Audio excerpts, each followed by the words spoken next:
Yol verin.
Çok sağ olun. Ben xalqımızın bahar bayramını, Novruz bayramını, Ramazan bayramını təbrik edirəm. Allah xalqımıza ruzi, bol bərəkət bəxş eləsin inşallah. Və gündən günə çiçəkləşən, gözəlləşən Azərbaycanımıza eşq olsun.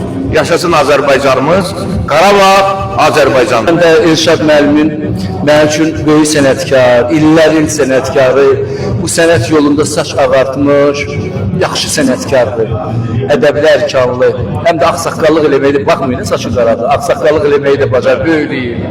Mən də onun sözlərinə qoşuluram, deyir, qoy həmişə bahar olsun, qoy həmişə səmamız günəşli olsun, ətirli olsun, qoy həmişə ana ata olsun, xalq olsun, mən də olum o varlığın içində.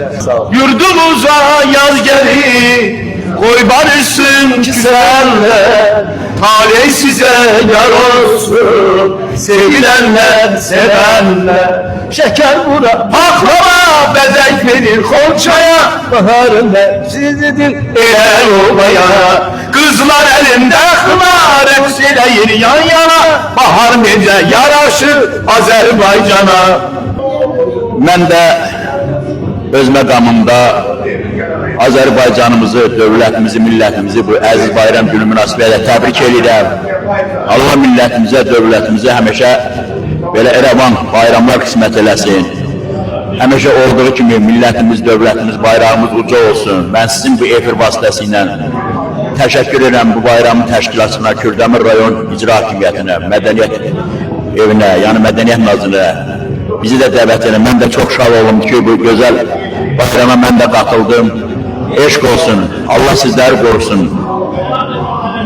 Bizim ellər saadətdən alır barat bu bayramda.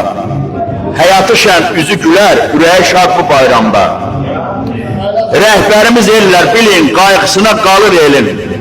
Yaxın dostlar, şövqə gəlin, tapdıq nicat bu bayramda. Şəmşir deyər bizi əziz, qəlbimizdir güldən təmiz. Plan çəkdi rəhbərimiz, 100 yaşasın rəhbərimiz, Kamil Ustad bu bayramda. Dədə Şəmşirə rəhmət, tezliklə inşallah bizim Ali Baş Komandanın yenilməz sərkərdəli, Polat yumruqlu, dəmir yoğurmulu sərkərdəmiz, rəhbərimiz başda olmaqla gedək Zəngəzurumuzda, Qarabağımızda bütün bayramımızı keçidər. Göysəmizdə, Dədə Şəmşirin, Dədə Ləskərin vətənində bir daha təbrik edirəm. Eşq olsun bu gözəl efirə də mən, bu televiziya efirinə də mən minnətlər bildirirəm qardaş. Çox sağ olun. Eşq olsun, var olun. Çox sağ olun. Bütün Azərbaycan xalqını bayram münasibəti ilə təbrik edirəm. Sağlam olun, var olun. Yaşasın dövlətimiz, yaşasın millətimiz. Bu dostlara çoxdur bizim marağımız. Onlar bizim olub bizim olağımız. Onlar bizim bir gün olar olağımız. Hakimiyyət həmişə olub dağımız. Onların haqqında dedim meyxana. Dostları dostlarla görüb yan yana. Var olasınız.